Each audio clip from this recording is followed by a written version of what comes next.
These are 10 fake martial arts masters who challenged real fighters for clout and got absolutely destroyed. From ancient Chinese Tai Chi grandmasters to modern-day internet warriors, these delusional masters thought they could prove their mystical powers against trained killers. Spoiler alert, reality hit harder than their imaginary techniques. Let's start with the most spectacular failure in martial arts history. Ma Baoguo, a 69-year-old Tai Chi master who claimed he possessed the secrets of ancient Chinese fighting arts. This man actually believed he could defeat professional fighters with his Hunyuan Tai Chi techniques. On May 17, 2020, Ma stepped into the ring against Wang Qingmin, a 50-year-old amateur boxer. What happened next became the most watched martial arts humiliation in Chinese internet history. In 30 seconds flat, Ma Baoguo got knocked down 3 times. 3 times. The old man hit the canvas so fast and so often that spectators thought they were watching a comedy sketch. But Ma wasn't done embarrassing himself.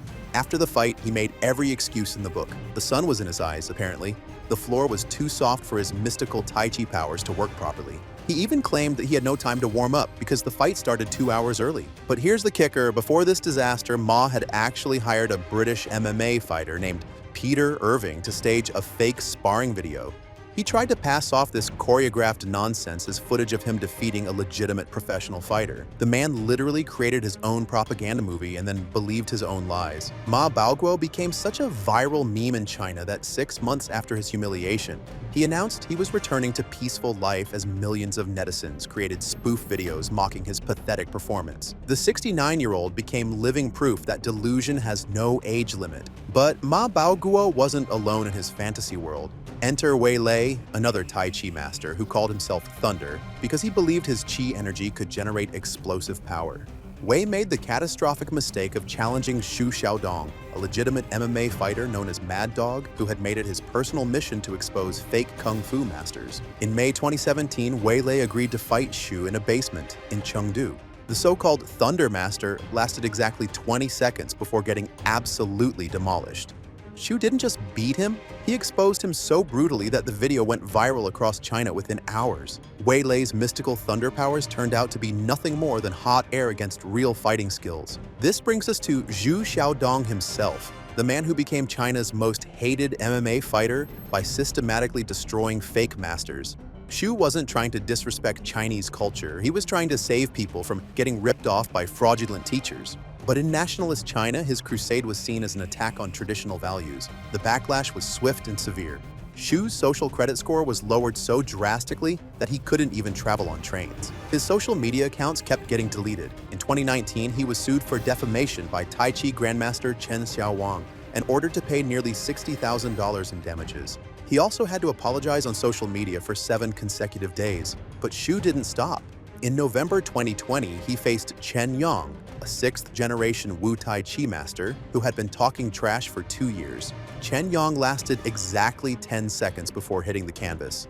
After getting demolished, Chen made the same pathetic excuses as every other fake master. The sun was in his eyes. The cage floor was too soft. He had no time to warm up. These guys have more excuses than a teenager caught cheating on a test. The financial stakes in these fights were absolutely insane. Beverage tycoon Chen Sheng was so outraged by Xu's victories that he offered over $1 million to any traditional Tai Chi fighter who could beat the MMA fighter and defend the dignity of martial artists. Nobody ever claimed that money because nobody could actually fight. Let's cross the ocean to Japan, where we find one of the most bizarre fake masters of all time, Yanagi Ruken. This 65-year-old man claimed he could knock out opponents without even touching them, using something called Ki energy. Yanagi insisted he had won more than 200 matches in Vale Tudo fighting, which translates to anything goes in Portuguese. The man was living in a complete fantasy world. On November 26, 2006, at an 80,000-seat sports center in Sapporo, Yanagi put his money where his mouth was. He offered 1 million yen, about $7,500 to anyone who could beat him. A 35-year-old MMA fighter named Tsuyoshi Iwakura stepped up to collect that easy payday. The fight was over before it started. Yanagi's mystical no-touch knockout powers turned out to be absolutely worthless against someone who actually knew how to fight. Iwakura destroyed the delusional old man and walked away $7,500 richer. Yanagi's decades of imaginary victories disappeared faster than his credibility. Speaking of no-touch knockouts, we have to talk about George Dillman, the American master who convinced dozens of students that he could knock people unconscious without making physical contact. Dillman claimed his techniques were based on ancient pressure point manipulation and qi energy. He even wrote books and produced videos demonstrating these deadly skills on compliant students who would dramatically collapse at his command. But when skeptics challenged Dillman to demonstrate his powers on non-believers, his mystical abilities mysteriously stopped working. Turns out his knockout powers only functioned on people who were already convinced they would work. Dillman's reputation crumbled when real martial artists exposed his techniques as pure theater. Then we have Frank Dux, the man who inspired the Jean-Claude Van Damme movie Bloodsport. Dux claimed he won a secret underground tournament called the Kumite in 1975, defeating opponents from around the world with his deadly fighting skills. According to Frank, he knocked out 56 consecutive opponents and earned the respect of ancient martial arts masters. The only problem? None of it was true.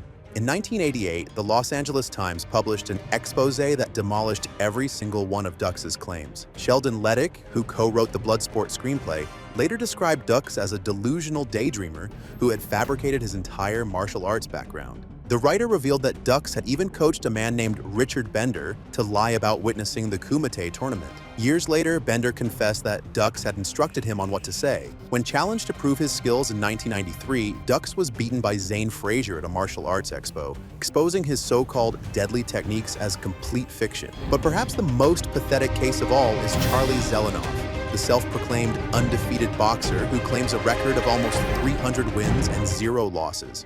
In reality, BoxRec shows Charlie has had exactly one official bout, which he lost by disqualification in 2008. Unable to cut it as a real boxer, Zelenoff created his own fake promotion called the Underground Boxing Federation and crowned himself champion with belts he bought online. Charlie's delusion reached dangerous levels when he started making racist comments and threatening heavyweight champion Deontay Wilder's disabled daughter online.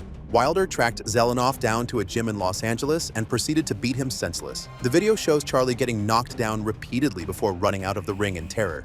Even after this humiliation, Zelenoff claimed online that he had won the fight. Zelenoff represents the most extreme form of martial arts delusion, a man so detached from reality that he can't accept defeat even when it's captured on video and watched by millions of people. The psychology behind these fake masters is fascinating and disturbing.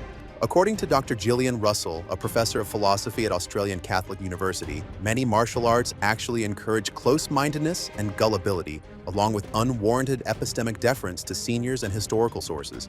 Essentially, these systems create environments where fantasy can flourish unchecked. Sam Harris, the neuroscientist and author, explains that most martial arts training occurs with partner compliance, where students trade predictable attacks and choreographed sequences. This creates a false sense of effectiveness that crumbles when faced with real resistance. The most disturbing case in recent years involves Joshua Fabia and UFC veteran Diego Sanchez. Fabia, who founded something called the School of Self-Awareness, somehow convinced Sanchez that he possessed secret fighting knowledge that would revolutionize MMA.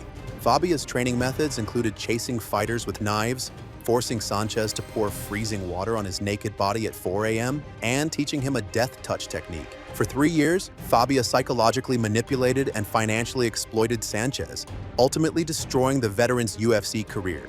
Sanchez later revealed that the relationship became so toxic that either this guy was going to kill me or I was going to have to kill him. The UFC fighter paid Fabia over $100,000 to finally escape the toxic relationship. Dana White called Fabia batshit nuts and described how the fake guru tried to control every aspect of Sanchez's career, even telling commentators what they should say during fights. The story became so notorious that Vice TV featured it in their documentary series Dark Side of the Cage in January 2025. There's also McDojo Life, an Instagram account with over 300,000 followers that exposes fake martial arts schools and fraudulent instructors. The man behind the account, known only as Rob, won't even reveal his last name because he regularly receives death threats from the cult-like followers of the schools he exposes. Rob doesn't just go after fake techniques. He exposes convicted sex offenders and pedophiles working with children in martial arts. The account is followed by celebrities like Dwayne "The Rock" Johnson, Joe Rogan, and Tim Ferriss, proving that even Hollywood recognizes the importance of calling out martial arts fraud. Rob is currently working on a documentary about fake martial arts that he hopes to sell to platforms like Netflix. What makes these stories so compelling isn't just the spectacular failures, it's the human psychology behind them. These fake masters aren't always conscious con artists. Many genuinely believe in their own abilities, which explains why they're willing to risk public humiliation by fighting real fighters. They've become victims of their own delusions, trapped in fantasy worlds where mystical energy trumps physical reality. The phenomenon has become so widespread that in July 2020, the Chinese Wushu Association actually urged practitioners to stop calling themselves masters, a move interpreted as a direct response to Xu Xiaodong's campaign against kung fu fakery. But perhaps the most tragic aspect of this epidemic is how it damages legitimate martial arts. Traditional fighting systems developed over centuries contain valuable techniques and philosophies. When charlatans hijack these arts for profit or ego gratification, they poison the well for everyone else. The internet age has amplified both the problem and the solution. Fake masters can now build global followings through social media, but their deceptions are also more easily exposed when they face real opposition. Every fight between a fake master and a legitimate fighter serves as a reality check for anyone tempted to believe in magical knockout powers or ancient secret techniques. These 10 cases represent just the tip of the iceberg in the world of martial arts fraud. From Chinese Tai Chi masters to American pressure point experts, from Japanese energy manipulators to self-proclaimed boxing champions, the delusion spans cultures and continents. But they all share the same fate when reality comes knocking. They get knocked out cold by the truth. The lesson here isn't that traditional martial arts are worthless, but that any fighting system disconnected from reality testing will eventually produce fantasists who mistake performance art for actual combat ability. In the end, there's no substitute for honest training, legitimate sparring, and the humility to acknowledge when you're outclassed by someone who's simply better at fighting than you are.